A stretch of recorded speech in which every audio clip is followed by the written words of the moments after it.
Hello and welcome to Gilli Pong analysis. We are gonna look at worldviews now. What is a worldview? There's this excellent little video I found that kind of describes it in the most kind of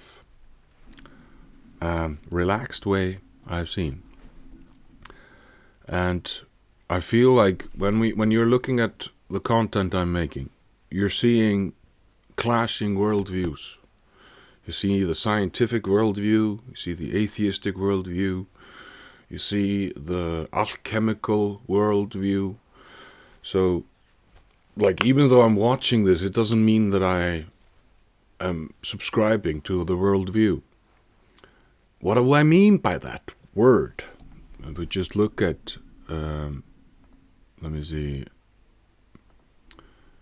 research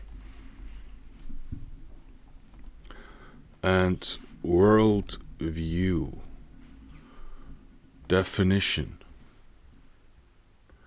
This is a word that not many people use in their day-to-day lives. And this is this Weltanschauung that we saw in another video that I made about Schweller de Lubitsch, Ayor guy, the dude.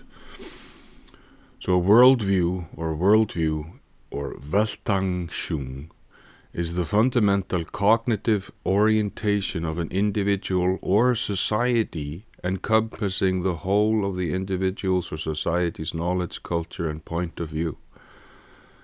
And in this 4-minute video, we can see kind of what he's describing. I like this guy. All knowledge is self-involving. Every time I say I know something, it's I that am knowing, and as I said before, there is no such thing as a point of view which is nobody's point of view. And this always involves us, whenever we say I know anything or anyone, it involves us in the risk of imagining that the thing or person that we know is the way we would like them to be. This is obviously the case in personal relationships. Anyone who's ever done any marriage counselling on either side of the table, as it were, knows how easy it is for a couple to imagine that the other one is as they want them to be. You know, when I married you, I thought ... And the task of marriage, the task of all love, is to allow oneself to be open to who that person or what that thing really is, as opposed to what we always imagined. We all would sign up to this in theory, I think, though it's a lifelong task in practice, not only in human relationships, but in many other areas as well. And of course, it's like that in history. We would like it to be the case that when we look back at the great wars of the last century, that our type of people, our sorts of chaps, were the good guys, and that the other lot were the bad guys. And the more... Yeah, this is the thing that I feel is being played with in the media. Either you are one thing or the other. And the heavily funded organizations in the world that have a lot of impact, that can fund a lot of different things. For instance, Pride Parade. There's a certain worldview, and there's a certain push for everyone to understand their worldview. So a lot of people that are experiencing that in their workplaces, and now it's become a month instead of one day it used to be, then you don't hear the people that don't agree with that worldview, and you're even cancelled if you have a different worldview. Also, when it comes to women and men, this feminism propaganda that has been going on for 100 years or more. I say propaganda because it's been misguided. Now we're living in a world where it's good to be an independent woman working on OnlyFans or something like that. but I don't think it's very healthy for that person. Destiny, for instance, on YouTube, he has a certain worldview, and he capitalizes on that.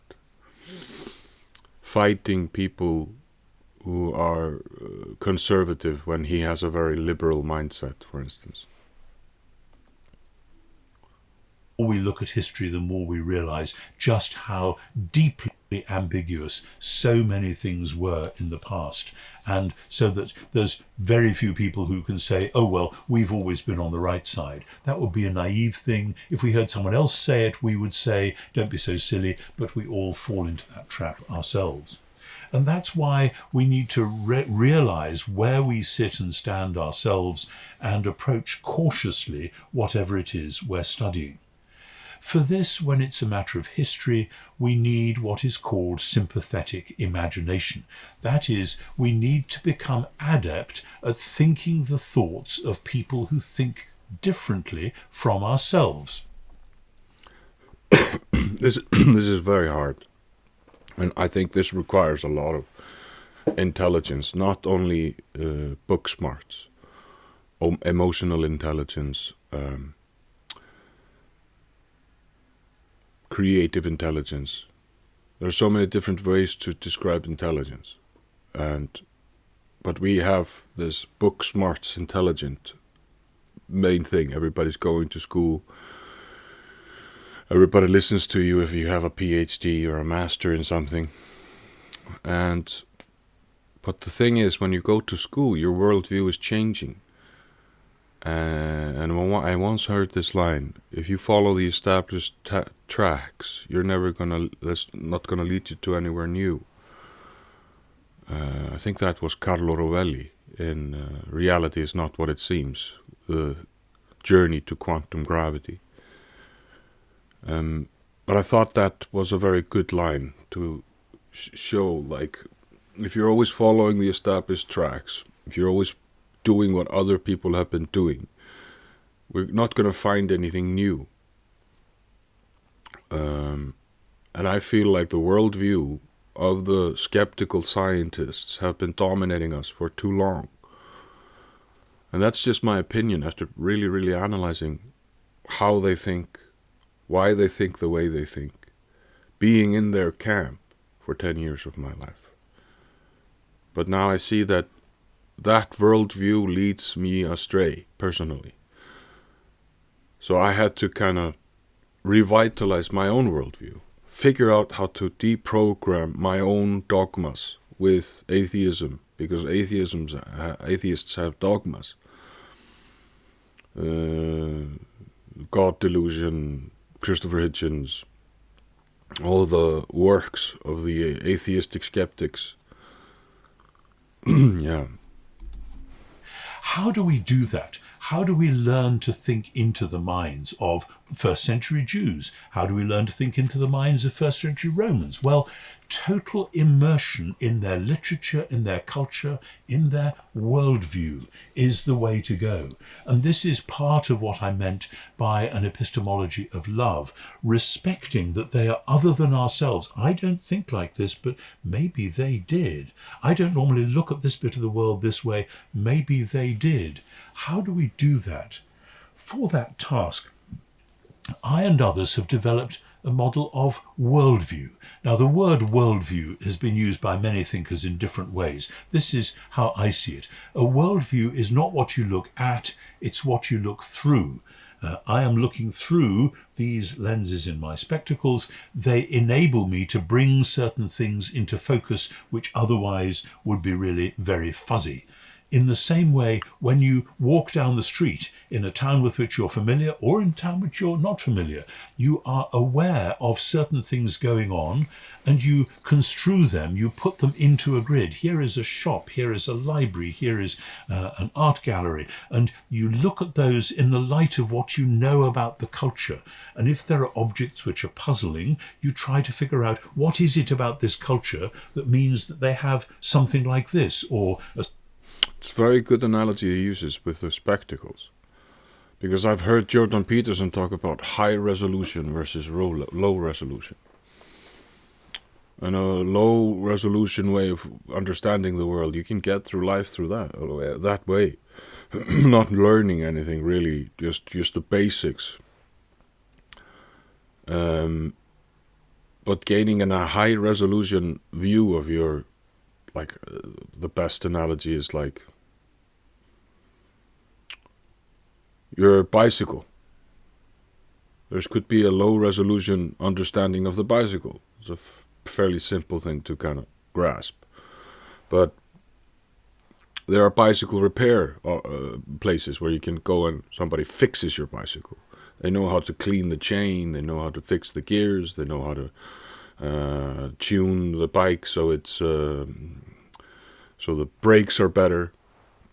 In the same way with your car. You're not a car mechanic, but you can drive your car. So low resolution understanding of a car can give you a driver's license, while a high resolution of the car can give you a license in fixing this brand of car, BMW license or Volkswagen license. Then you're specified in just understanding that product. In the same way, you can also look at philosophy. If you read more books, you have a higher resolution of all the philosophies. And that's like this epistemology of knowing. How do you know things? And I always love this, that I'm going to end the video on, but let's finish this one first. A store like that, or whatever it is. So that the worldview elements which I and others have sketched work like this. Worldviews have stories and symbols and praxis and questions. Yeah.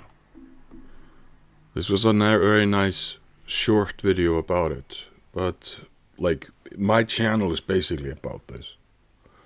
How can you understand their worldview? How can you make fun of their worldview without being negative about it? Which I'm trying. I'm failing, but I'm really trying my best here, not to go into the ad hominem attacks, not to go into the fallacies that many people go in when they're looking at people's understanding of the world. But there's always this little story that I heard from a wise man that I met. He talked about there are 3 degrees of knowing. You hear about something. You hear about somebody getting burned by fire. And that gives you a certain understanding. You see someone getting burned by fire. It's the 2nd degree. Seeing someone. Seeing something. Like what you watch on TV. See a TV show. You have an empathy for the protagonist. You have hate for the antagonist. You are involved in the story. But then there's actually experiencing it yourself. Like in his case, he's talking about Romans in the 1st century and the 1st century Jewish people. It's very hard to know exactly that. So you have to read a lot about the people who knew and therefore gain knowledge about it. So what I'm trying here is to look at the atheistic worldview, look at the scientism worldview, where you have a certain dogma that you've been following blindly without analyzing it. And I feel like if we analyze it, if we take a look at it, then we can release our worldview to an understanding of maybe we don't know everything about physics, maybe we don't know everything about what really is going on here. The atheists, they do not believe in God. They don't accept God in their day-to-day lives. Yeah, you can live with that worldview. You can be a Satanist. You can be a army officer killing. You can, there are so many worldviews you can fall victim to. And when you go into army, it's a good example. Your personal worldview of you as a human being is beaten out of you in the first few weeks of the camp. Me, when I was studying acting, and being an actor, I had to release all of my ideas about who I was. And that was a hard process, especially when I was like 18, 19, 20 when I was in the school, or 19, 20 to 23. And it really, really bothered me because my ego was very hurt and had suffered some trauma that I couldn't let go of. It wasn't until I had realized that I had to fix my ego by changing the habits my ego had fallen in love with. And once I managed to do that, my worldview started shifting from one perspective to another. And I could easily be in a contact with some person and suddenly fully adapt their worldview, even though if I didn't believe it. So, yeah, this was a short video. Thank you so much. Check him out, NT Wright Online. I'm gonna subscribe to him here. I like this guy. And please like and subscribe to his video, and let's get it done. But thank you so much for watching, and I wish you the most beautiful present moment, now and always. And remember, it's time to shine. So, let's glow.